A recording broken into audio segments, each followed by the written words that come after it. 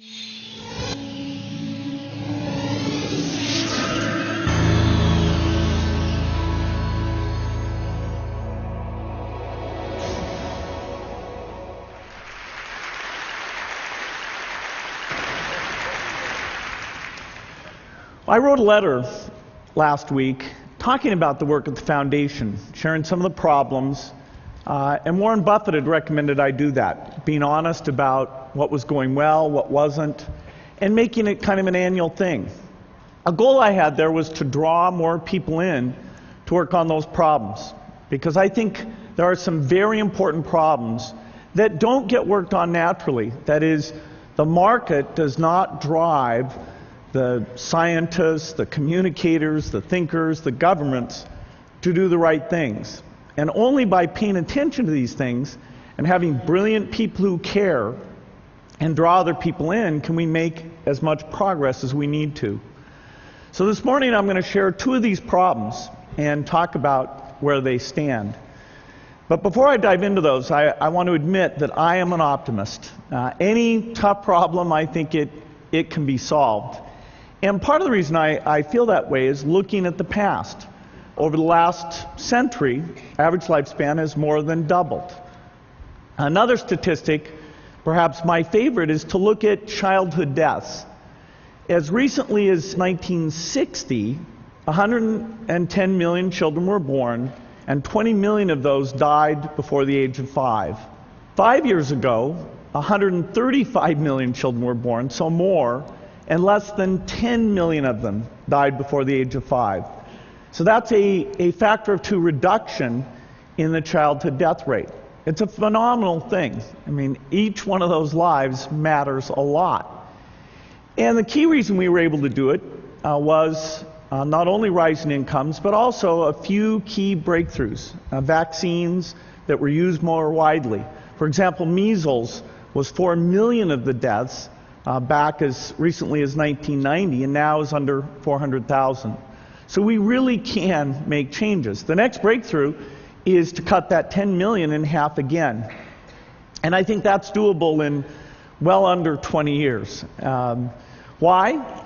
Well, there's only a few diseases that account for the vast majority of those deaths. Diarrhea, pneumonia, and malaria. And so that brings us to the first problem that I'll raise this morning, which is how do we stop a disease, a deadly disease, that's spread by mosquitoes? Well, what's the history of this disease? It's been a severe disease for thousands of years. In fact, if we look at the genetic code, it's the only disease we can see that people who lived in Africa actually evolved several things to avoid malarial deaths. Deaths actually peaked at a bit over 5 million in the 1930s. So it was absolutely gigantic. And the disease was all over the world. Terrible disease. It was in the United States. It was in Europe. People didn't know what caused it until the early 1900s when a British military man figured out that it was mosquitoes. So it was everywhere. And 2 tools helped bring the death rate down. One was killing the mosquitoes with DDT, and the other was treating the patients with quinine or quinine derivatives. And so that's why the death rate did come down. Now, ironically, what happened was it was eliminated from all the temperate zones, which is where all the rich countries are. So we can see 1900, it's everywhere. 1945, it's still most places. 1970, the US and most of Europe have gotten rid of it. 1990, you've gotten most of the northern areas. And then more recently, you can see it's just around the equator. And so this leads to the paradox that because the disease is only in the poor countries, it doesn't get much investment. For example, there's more money put into baldness drugs than are put into malaria. Now, baldness it's a terrible thing. And rich men are afflicted. And so that's why that priority has been set. But malaria, even the 1 million deaths a year caused by malaria, greatly understate its impact. Over 200 million people at any one time are suffering from it. It means that you can't get the economies in these areas going because it holds things back so much. Now, malaria is, of course, transmitted by mosquitoes. I brought some here so you could experience this. We'll let those roam around the auditorium a little bit.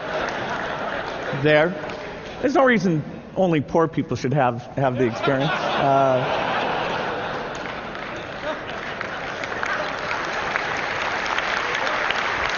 Those mosquitoes are not infected, but so we've come up with a few new things. We've got bed nets, and bed nets are a great tool. What it means is the mother and child stay under the bed net at night, and so the mosquitoes that bite late at night can't get at them. And when you use indoor spraying with DDT and those nets, you can cut deaths by over 50%. And that's happened now in a number of countries. It's great to see. But we have to be careful because malaria, the parasite evolves and the mosquito evolves. So every tool that we've ever had in the past has eventually become ineffective. And so you end up with two choices. If you go into a country with the right tools in the right way and you do it vigorously, you can actually get a local eradication. And that's where we saw the malaria map shrinking. Or if you go in kind of half-heartedly, for a period of time you'll reduce the disease burden, but eventually those tools will become ineffective and the death rate will soar back up again.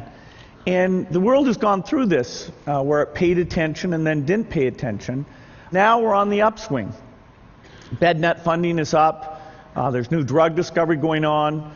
Our foundation is backed a vaccine that's going into phase 3 trial that starts in a couple months. And that should save over 2/3 of the lives if it's effective. And so we're going to have these new tools. But that alone doesn't give us the roadmap. Because the roadmap to get rid of this disease involves many things. It involves communicators to keep the funding high, to keep the visibility high, to tell the success stories. It involves social scientists, so we know how to get not just 70% of people to use the bed nets, but 90%. We need mathematicians to come in and simulate this, do Monte Carlo things to understand how these tools combine and work together. Of course, we need drug companies to give us their expertise. We need rich world governments to be very generous in providing aid for these things. And so as these elements come together, I'm quite optimistic that we will be able to eradicate malaria. Well, now let me turn to a second question, a fairly different question, but I'd say equally important. And this is, how do you make a teacher great? Now, it seems like the kind of question that people would spend a lot of time on and that we'd understand very well. And the answer is, really, that we don't. Let's start with why this is important. Well, all of us here, I'll bet, had some great teachers. We all had a wonderful education. That's part of the reason we're here today, part of the reason we're successful. I can say that, even though I'm a college dropout. I had great teachers.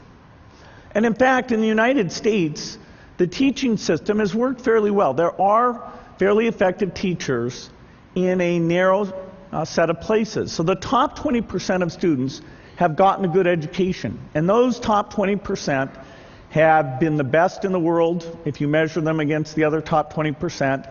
And they've gone on to create the revolutions in software and biotechnology and keep the U.S. at the forefront. Now, the strength for those top 20% is starting to fade on a relative basis, but even more concerning is the education that the balance of people are getting. Not only has that been weak, it's getting weaker. And if you look at the economy, it really is only providing opportunities now to people with a better education. And so we have to change this. We have to change it so that people have equal opportunity. We have to change it so that the country is strong and stays in the forefront of things that are driven by advanced education like science and mathematics. When I first learned the statistics, I was pretty stunned at how bad things are. Over 30% of kids never finish high school. And that had been covered up for a long time because they always took the dropout rate as the number who started in senior year and then compared it to the number that finished senior year, because they weren't tracking where the kids were before that. But most of the dropouts had taken place before that. And so they had to raise the stated dropout rate as soon as that tracking was done to over 30%. For minority kids, it's over 50%. And even if you graduate from high school, if you're low income, you have less than a 25% chance of ever completing a college degree. If you're low income in the United States, you have a higher chance of going to jail than you do of getting a 4-year degree. And that, doesn't seem entirely fair. So, how do you make education better? Our foundation for the last 9 years has invested in this. There's many people working on it. We've worked on small schools. We've funded scholarships. We've done things in libraries. A lot of these things had a good effect. But the more we looked at it, the more we realized that having great teachers was the very key thing. And so we hooked up with some people studying how much variation is there between teachers, between, say, the top quartile, the very best, and the bottom quartile. How much variation is there within a school or between schools? And the answer is that these variations are absolutely unbelievable. A top quartile teacher will increase the performance of their class based on test scores by over 10% in a single year. What does that mean? Well, that means if the entire U.S. for 2 years had top quartile teachers, the entire difference between us and Asia would go away. And within 4 years, we would be blowing everyone in the world away. So it's simple. All you need is those top quartile teachers. And so you'd say, well, wow, that's good. We should reward those people. We should retain those people. We should find out what they're doing and transfer that skill to other people. But I can tell you that absolutely is not happening today. What are the characteristics of this top quartile? What do they look like? You might think, well, these must be very senior teachers. And the answer is no.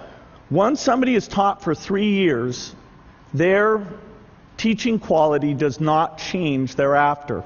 The variation is very, very small. You might think, well, these are people with master's degrees. They've gone back and they've gotten their master's of education. This chart takes 4 different factors and says how much do they explain teaching quality. That bottom thing, which says there's no effect at all, is a master's degree.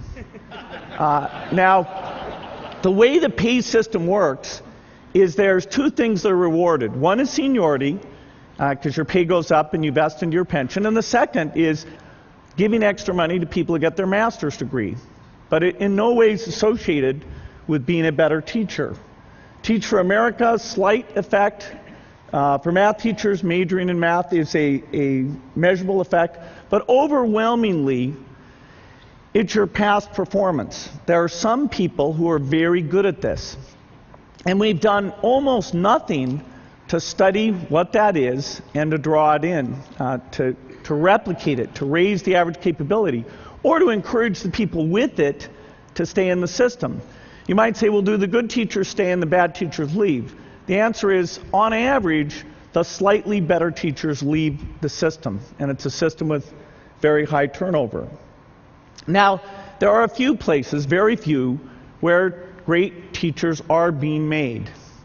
A good example of one is a set of charter schools called KIPP. KIPP means knowledge is power. It's an unbelievable thing. They have 66 schools, mostly middle schools, 7 high schools, and what goes on is great teaching. They take the poorest kids, and over 96% of their high school graduates go to 4-year colleges. And the whole spirit and attitude in those schools is very different than in the normal public school. They're team teaching. They're constantly improving their teachers. They're taking data, the test scores, and saying to a teacher, hey, you caused this amount of increase. And so they're deeply engaged in making teaching better. When you actually go and sit in one of these classrooms, at first it's very bizarre. I sat down and I thought, what is going on? The teacher was running around and the energy level was high. I thought, well, I'm in the sports rally or something. What's going on? And the teacher was constantly scanning to see which kids weren't paying attention, which kids were bored, and calling on kids rapidly, putting things up on the board. It was a very dynamic environment because particularly in those middle school years, 5th through 8th grade, keeping people engaged and setting the tone that everybody in the classroom needs to pay attention. Nobody gets to make fun of it or have the position of, the kid who doesn't want to be there. Everybody needs to be involved. And so KIPP is doing it. How does that compare to a normal school? Well, in a normal school, teachers aren't told how good they are. The data isn't gathered. In the teacher's contract, it will limit the number of times the principal can come into the classroom, sometimes to once per year. And they need advance notice to do that. So imagine running a factory where you've got these workers, some of them just making crap, and the management is told, hey, you can only come down here once a year, but you need to let us know because we might actually fool you and try and do a good job in that one brief moment. Even a teacher who wants to improve doesn't have the tools to do it. They don't have the test scores.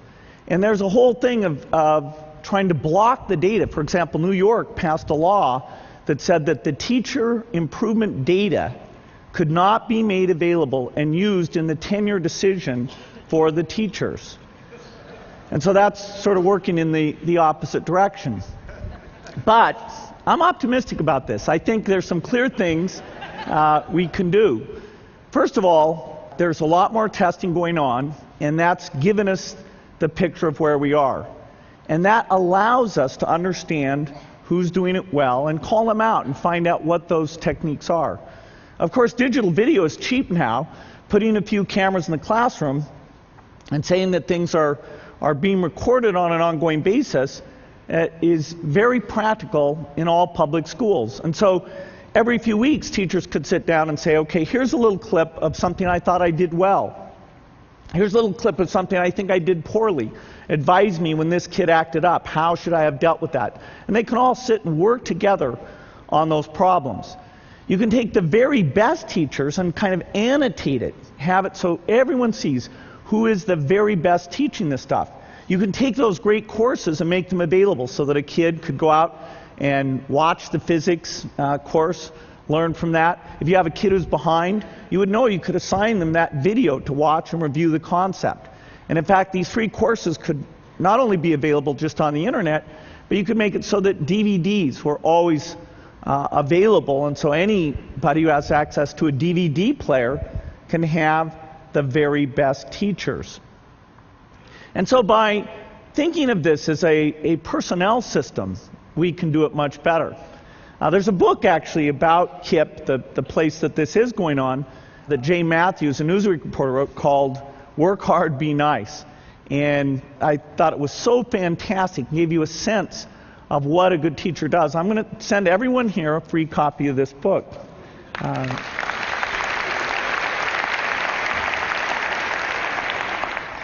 Now, we put a lot of money into education, and I really think that education is the most important thing to get right for the country to have as strong a future as it should have. In fact, we have in the stimulus bill, it's interesting, the House version actually had money in it for these data systems, and was taken out in the Senate because there are people who are threatened by these things. But I'm optimistic. I think people are beginning to recognize how important this is, and it really can make a difference for millions of lives if we get it right.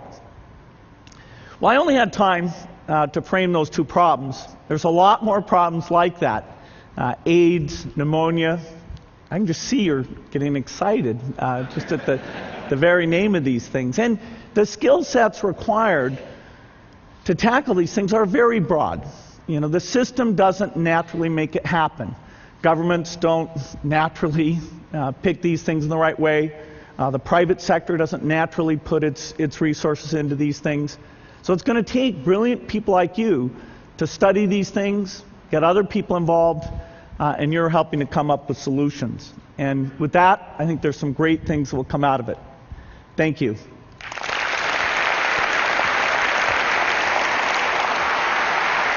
Thank you, Bob. Thank you.